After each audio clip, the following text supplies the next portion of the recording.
Bonjour à tous les amis, Bezrat Hashem. Cette semaine on va continuer le cours du Rav Dov Horowitz Shlita. Cette semaine le Rav il a encore continué sur le sujet de Kan Nimtza Kanaya. Encore une fois ce même principe que nous avons Baruch Hashem assez bien développé par rapport à une Gemara, que lorsque vous avez deux propriétaires, l'un il est propriétaire d'une vache, l'autre il est propriétaire d'un âne, d'accord. Le propriétaire de la vache il s'appelle Reuven, le propriétaire de l'âne il s'appelle Shimon, et là vous avez un commun accord, on va faire un échange entre l'âne et la vache, d'accord. Le problème c'est que le propriétaire de l'âne, donc Shimon, il est parti chez Reuven pour chercher la vache, Baruch Hashem tout va bien, à 10h du matin. Et ils avaient prévu que Reuven, donc le propriétaire de la vache, il allait venir récupérer l'âne chez Shimon vers midi. D'accord ?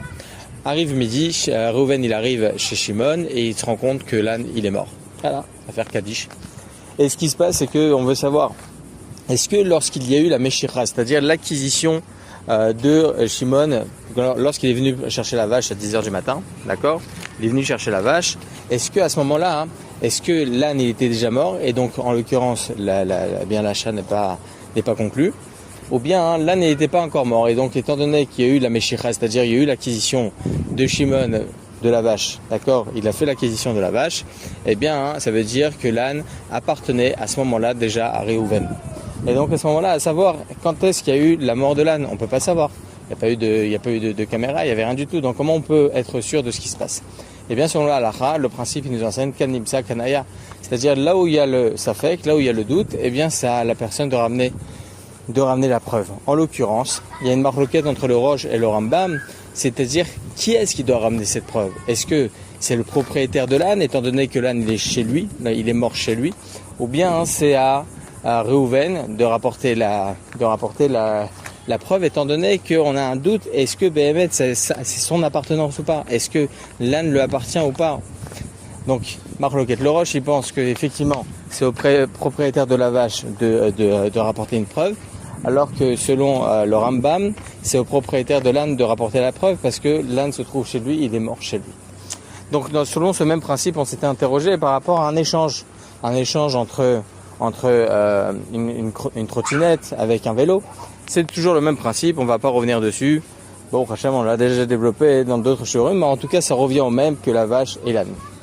Toute la question qui est posée, et d'ailleurs c'est une marloquette entre le Ksot et le Netivot, à savoir si il y a une différence, il y aurait peut-être une différence dans le cas où on se rend compte par exemple que le vélo, d'accord, on va parler maintenant du vélo, trottinette, donc le propriétaire de la trottinette le propriétaire du vélo est venu récupérer la trottinette, et le propriétaire de la trottinette il devait revenir récupérer donc le vélo à midi. Donc le même principe, homme, vache, âne, etc. Et lorsque il vient récupérer vers midi, il vient récupérer le vélo, il se rend compte que le vélo il a été brûlé. Il y a des personnes, des voyous qui sont venus, ils ont brûlé le vélo. Dans ce cas-là, étant donné que le vélo, il est aussi chez lui, d'accord, il est encore chez le propriétaire du vélo, dans ce cas-là, c'est à savoir quand est-ce qu'il a été brûlé le vélo, est-ce que c'est avant l'acquisition de la trottinette, après l'acquisition de la trottinette, là, c'est au propriétaire du vélo de récupérer, de ramener une preuve.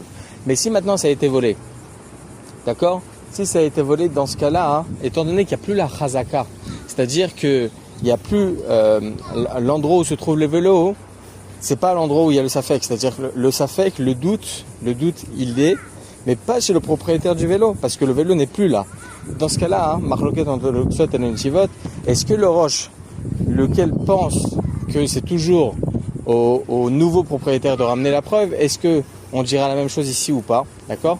Marloquet, selon le Ksot, dit que non, c'est plus au propriétaire du vélo de rapporter la preuve, parce que c'est pas chez lui, d'accord? C'est pas au propriétaire de la trottinette de ramener la preuve, alors que sur le Netivot, il y a toujours cette même marloquette entre le Roche et le Rambam.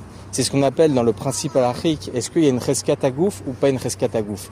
Est-ce que le gouffre, c'est-à-dire le corps du sujet, en l'occurrence le vélo, il est là? Est-ce qu'il y a la chazaka, elle est présente ou pas?